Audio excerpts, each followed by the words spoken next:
L'un d'entre vous a gagné 1 kg de PLA rose bonbon et je vais te dévoiler c'est qui à la fin de cette vidéo. Bonjour et bienvenue dans une nouvelle édition de Filament en folie, le show YouTube que je fais de la revue d'un filament d'impression 3D à chaque semaine. Cette semaine, on a un PLA gris de la marque Ender. Donc pour ce qui est du unboxing, on avait une super belle boîte, très beau design. Encore une fois, j'aime beaucoup la petite fenêtre qui me laisse voir la couleur du filament. On avait vraiment un très bon vacuum, mais malheureusement, on a une bobine en plastique. Mais par exemple, on n'avait pas 2, pas 4, pas 6, mais 7 emplacements pour ranger le filament. Donc ça, c'est un énorme plus. Puis en plus de ça, on avait des grandes fenêtres qui nous laissaient voir combien de filaments il nous reste sur la bobine. La bobine est bien tressée, on a des belles lignes très droites et le diamètre du filament est quand même assez constant. Pour commencer, on a l'oiseau magique. C'est un petit oiseau qui a été super bien designé pour que le poids soit parfaitement balancé sur le bec. La première fois que j'ai essayé d'imprimer ce modèle-là, ça l'a complètement chié, mais c'est pas un problème qui venait du filament parce que j'ai essayé de le réimprimer avec un autre filament, ça a fait exactement la même affaire. Donc j'ai changé mes paramètres, j'ai réimprimé l'oiseau, puis ça a fonctionné à merveille. J'ai pris le temps de tout bien coller les pièces de l'oiseau avec la super glue, puis le résultat est quand même assez nice. On peut vraiment balancer cet oiseau-là sur n'importe quoi, puis c'est quand même un feeling qui est assez weird de le tenir sur ton doigt. Ensuite de ça, j'ai imprimé un mini piège à ours. Ce modèle-là, il est vraiment super cool. Quand je l'ai vu sur Thingiverse, j'ai pas pu m'empêcher de le downloader directement. C'est un petit modèle qui s'imprime vraiment très rapidement, ça le perd à peu près 1h30 d'impression. Vous allez avoir besoin d'un petit élastique pour assembler le modèle, mais moi par contre, j'ai pas été super délicat quand j'ai installé l'élastique. Ça fait en sorte qu'il y a une petite pièce de plastique qui a brisé. Aussi, les tolérances étaient un peu serrées. Donc quand j'ai installé le petit mécanisme pour tenir la trappe, ça voulait pas rentrer. J'ai tout simplement corrigé ça avec une petite lime. Donc la petite trappe, elle est fonctionnelle. Par contre, comme j'ai brisé la trappe, quand j'ai essayé de l'activer, la petite trappe, elle a complètement explosé. Donc j'ai seulement pu l'utiliser une fois, mais sincèrement, j'ai trouvé ça vraiment cool. Je pense que c'est un beau petit modèle qui est vraiment le fun à imprimer. Ensuite de ça, un classique dans le monde de l'impression 3D, le magnifique lion chevelu. Ça, c'est un super modèle qui a été extrêmement populaire quand il est sorti il y a une couple d'années. Je me souviens quand moi j'ai débuté l'impression 3D, c'est un des premiers modèles que j'ai imprimé. Donc la façon qu'on réussit à imprimer une chevelure comme ça, c'est que le lion, il imprime avec un tube autour de sa tête. Et dans le tube, il y a tout plein de petits filaments qui connectent sa tête au tube. Généralement, on veut pas que nos pièces fassent du stringing, mais dans ce cas-ci, c'est du stringing intentionnel. On a tout simplement besoin de venir couper les petits cheveux avec une lame d'X-Acto et ensuite de ça, on prend un séchoir à cheveux traditionnel, puis on peut venir placer ses cheveux avec le séchoir à cheveux. Hey, ça fait beaucoup de cheveux. C'est sincèrement ultra satisfaisant de venir placer sa chevelure dans la forme qu'on le souhaite. Puis au final, ça donne un résultat qui est vraiment très impressionnant. Le petit lion, il a super bien imprimé. Les détails dans le modèle, c'est vraiment très impressionnant. Par contre, on est capable d'avoir un peu les lignes de remplissage au travers du modèle. Une façon facile de régler ce problème-là, c'est d'ajouter une paroi à notre impression. Mais overall, le petit lion, je le trouve super beau, super cool. Si vous voulez imprimer le lion ou n'importe quel autre des modèles que je vous présente dans cette vidéo, comme à chaque vidéo, j'inclus tous les liens de download que je présente dans ma description. Donc c'est aussi simple que d'aller dans la description et cliquer sur le lien download. Oh, celui-là, il est vraiment nice.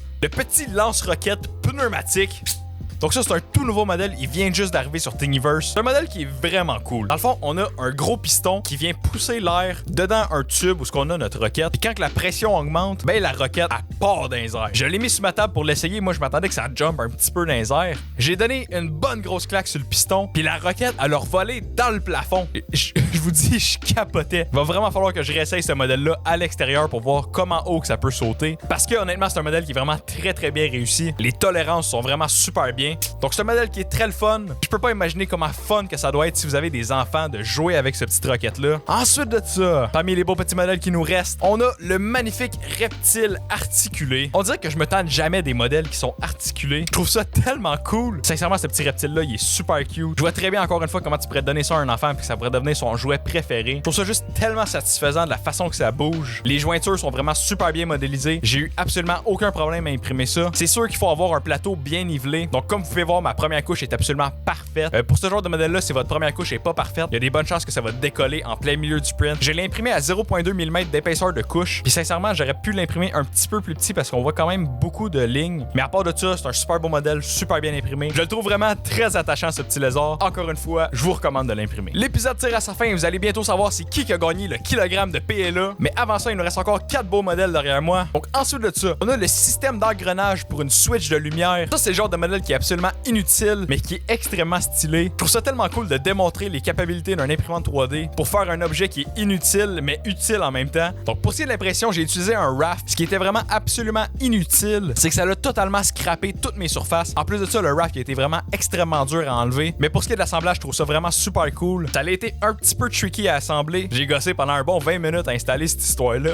Écoute, j'en suis pas fier. Mais au moins, c'est installé, puis c'est super cool. Ensuite de ça, on a la petite boîte de rangement rapide rapide. Et là, je dis rapide parce que c'est un modèle qui s'imprime en moins d'1 heure. C'est une petite boîte qui s'imprime à plat, puis il faut qu'on vienne la plier comme une boîte en carton traditionnelle. Je trouve ça super utile parce que ça me donne un compartiment où on peut venir ranger des petites pièces assez facilement. Par exemple, on a tout un paquet de vis qui traînent, on sait jamais où les mettre. Mais avec ce modèle-là, on peut imprimer une petite boîte de rangement en moins d'1 heure d'impression. Lui, personnellement, je trouve ça quand même très stylé. Donc, la petite boîte de rangement rapide, définitivement un modèle que vous devriez imprimer si vous en avez besoin. Donc, si vous le savez pas, vendredi passé, j'ai annoncé un concours sur mon serveur Discord pour gagner 1 kg de PLA rose bonbon. Le thème du concours, c'était les impressions utiles, les impressions qui vous aident dans la vie de tous les jours. On a eu une tonne de soumissions avec des gens qui nous ont envoyé des modèles qui sont absolument incroyables. Mes 2 modèles préférés, c'était la petite sableuse à ruban totalement imprimée en 3D, j'ai trouvé vraiment super cool. Aussi le rack pour venir mettre les bouteilles Brita, je trouve que c'est extrêmement utile. Mais c'est pas les modèles qu'on gagné, je vais vous annoncer le grand gagnant après le dernier modèle de cette vidéo. Donc encore une fois, j'ai fait un modèle d'une pince à sac de chips, mais celle-là est un petit peu différente parce que c'est une pince en forme de tête de dinosaure. Donc c'est un peu le même principe que la pince que j'ai montré la semaine passée, sauf qu'on a un design de tête de dinosaure. Donc je trouve ça vraiment super créatif. Donc c'est la bouche du dinosaure qui va tenir votre sac de chips. On a même une petite colonne vertébrale en arrière et sincèrement la pince elle marche à merveille. Ce modèle-là, on n'a pas besoin de support parce que les supports sont intégrés dans le modèle. Je trouve ça tout le temps cool quand les créateurs y incluent les supports dans leur modèle. C'est une petite pince qui marche extrêmement bien. Ça tient très très fort vos sacs de chips. Ça l'imprime en moins de 2 heures. Qu'est-ce que tu veux de plus? Si tu cherches une pince à sac de chips, c'est définitivement cette pince-là que tu veux. Encore une fois, le lien est dans la description. Donc si vous êtes rendu jusqu'ici, c'est sûrement que vous voulez savoir c'est qui le grand gagnant du concours pour gagner 1 kg de PLA. Et le grand gagnant, avec son post qui a atteint les 21 likes, c'est T-Boss114 avec un modèle de Center Finder. Donc un Center Finder, c'est un objet absolument incroyable. Tu peux utiliser ça pour trouver le centre de n'importe quel objet qui est cylindrique. Honnêtement, très cool modèle. Tu mérites ton kilogramme de PLA. Aussi, il y a 75% de vous autres qui sont pas abonnés. Je sais que vous aimez mon contenu parce que vous êtes là semaine après semaine à regarder mes vidéos. Donc pourquoi pas vous abonner puis mettre la petite cloche pour ne pas manquer aucune de mes prochaines vidéos et aussi ne pas manquer aucun de mes prochains concours. Donc en conclusion, le PLA gris de la marque Ender, on avait vraiment un emballage de bonne qualité. Le filament était très bien tressé sur la bobine, plusieurs emplacements pour ranger le filament. La bobine en plastique, c'est un gros turn-off pour moi, donc ça perd des points. Mais honnêtement, pour la facilité que j'ai eu à imprimer ce filament-là, la couleur est quand même très nice. Les pièces sont quand même relativement solides, donc je vais y donner la note de 8.75 sur 10. Donc si vous avez écouté d'autres de mes épisodes, vous savez que c'est quand même une très très bonne note. Donc si vous êtes intéressé à acheter ce filament-là, j'ai mis un lien dans la description. Je veux dire un merci spécial à Cartouche Escompte pour m'avoir envoyé ce rouleau de filament-là. Cartouche Escompte, c'est un magasin situé à Québec. Ils vendent des imprimantes 3D, des pièces du filament. Donc je vous recommande fortement d'aller voir ça. Ils m'ont pas payé pour faire cette vidéo-là, mais je suis bien ami avec le propriétaire, puis ça me fait plaisir d'y faire une petite plug. Donc merci beaucoup d'avoir écouté la vidéo. Laissez un like si vous avez aimé. Écrivez-moi dans les commentaires c'est quoi le modèle que vous allez le plus aimer de cette vidéo. Et sur ça, je vous dis bon matin, bonne soirée, bon après-midi dans l'autre que vous voulez. Magané Tarlouse. Ciao!